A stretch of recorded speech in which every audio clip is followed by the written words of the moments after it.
Hello, everyone. Welcome to the Newsbrowse News broadcast. NPR reports that a tech worker in Hangzhou, China, whose job was replaced by artificial intelligence, has successfully challenged his dismissal in court. The Hangzhou Intermediate People's Court upheld a lower court's decision, ruling the tech worker's termination unlawful. The court stated that the company's grounds for dismissal did not align with negative circumstances like business downsizing, nor did they meet the legal condition of impossible to continue the employment contract. Furthermore, an alternative position offered with a substantial 40% pay cut was deemed unreasonable. Legal scholars are viewing this ruling as a significant indicator for labor rights protection in China, especially as the government actively promotes the widespread adoption of AI technology across industries. This case, alongside a similar arbitration win for a data mapping worker in Beijing last year, underscores the judiciary's stance that companies cannot simply shift the cost of technological transformation onto employees. The decision comes at a time when Chinese businesses are under pressure from a sluggish economy and rising operational costs. Hundreds of protesters clashed with emergency workers in Alice Springs, Australia, after police arrested a man suspected of murdering a 5-year-old indigenous girl named Kumanjayi Little Baby. The crowd, estimated at 400 people, gathered at Alice Springs Hospital demanding payback, a traditional form of physical punishment in Aboriginal societies. They threw projectiles, lit fires, and damaged police vehicles, ambulances, and fire trucks, injuring several officers and medical staff. Police used tear gas to disperse the protesters. Northern Territory Police Commissioner Martin Dole stated that the violence erupted after suspect Jefferson Lewis presented himself to police and locals inflicted vigilante justice upon him.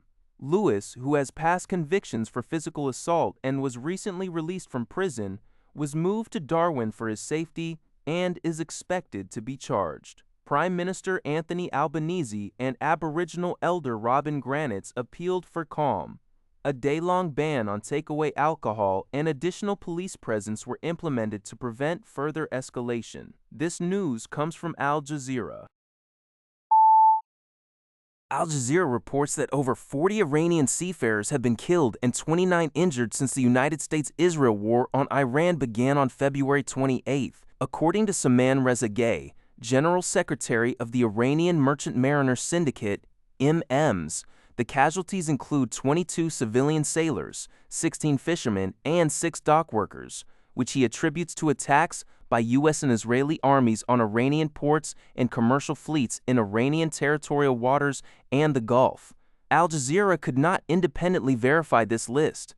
Rezagay has submitted these findings to the UN's International Maritime Organization, EIMO, the IM, affiliated with the International Transport Workers Federation, ITF, is also providing humanitarian aid to affected seafarers who face low supplies and severe psychological distress after being trapped for 60 days in a war zone spanning the Gulf to the Indian Ocean. Despite a ceasefire in force since April 8th, the U.S. initiated a naval blockade of Iranian ports on April 13th, aiming to cut oil exports and force the reopening of the Strait of Hormuz. This waterway, crucial for global energy flow, remains largely closed, stranding approximately 20,000 seafarers. Both Iranian and U.S. forces have continued to seize ships, with Iran capturing 2 Panama and Liberia-flagged vessels and the U.S. seizing the Iranian-flagged MV Tuska, citing sanctions violations. Stephen Cotton of the ITF stressed that seafarers on both sides are civilians caught in the conflict. Al Jazeera reports that global oil prices are once again on the rise, with little indication of an end to the ongoing conflict with Iran. Brent crude futures for June reached $126.41 $2 no ye, marking the highest level since March 2022 and contributing to a 5.7% gain for the week.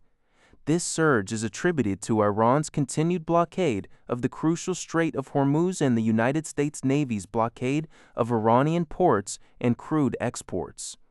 A Pakistan-brokered ceasefire, in place since April 8 to facilitate talks, has yielded no quick results, with an Iranian Foreign Ministry spokesperson stating that rapid progress is unrealistic. The We Trust Worko, the UN Secretary-General, has warned that prolonged disruption of the Strait of Hormuz could lead to falling global growth, rising inflation, and increased poverty.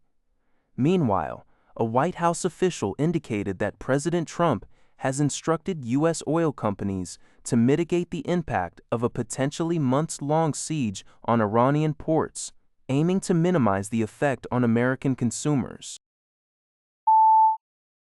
Al Jazeera reports that Argentina's President Javier Milei is intensifying his country's claim to the British-controlled Falkland Islands, or Las Malvinas, at a time when his close relationship with former U.S. President Donald Trump and growing U.S.-UK tensions are drawing significant attention.